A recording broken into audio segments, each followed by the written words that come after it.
Supplementary question.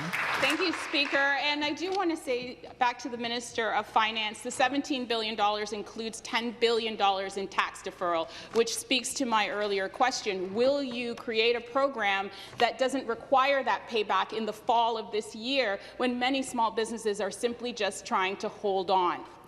So I also want to say that since the minister last updated the House on March 25th regarding the province's economic and fiscal outlook, so much has changed as a result of this pandemic and as a result of the responses and the measures put in place to protect lives. That has affected our economy to a great deal.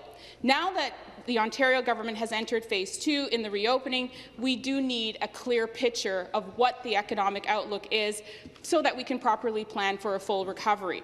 A fiscal update in August is far too late. The federal government announced last week that they will do an update on July 8th. So I'm asking the minister today, will you commit to doing an update on Ontario's economic and fiscal outlook by July the 15th so that we can have the information in this House, in this legislature, to properly plan for a full recovery in terms of the programs and services and supports that are needed, like a small business recovery plan that is more multi-year and realistic based on the economic realities that small businesses and others are facing across this province. Thank you.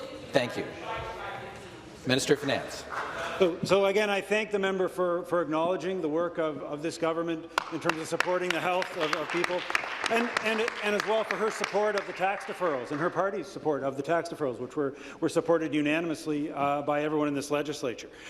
We were unique among governments of Ontario in providing an update related to COVID, and we made it clear at that time we'll continue to produce those updates. So it is great to see other provinces following our lead, and indeed great to see the federal government following our lead in July. We will provide an update in August, as planned, to make sure Ontarians know where we're going. But I want to touch just briefly on the issue of reopening. We know that what our small businesses want is to reopen. And, Mr. Speaker, it is so good to see that the plan that this government put forward, a careful but deliberate plan laid out at the end of April, is now leading not only to the reduction of cases in our first priority, but also to the reopening, not just in Scarborough, but in other parts of the province and soon in all parts of the province. Mr. Speaker, our small businesses and businesses want the opportunity to get out and get back into business. I echo my colleagues' comments about all of us in the legislature taking the opportunity to get out, to see the small businesses, to see that we support them, and to show Ontarians that it is safe to go back out into our communities. Thank you.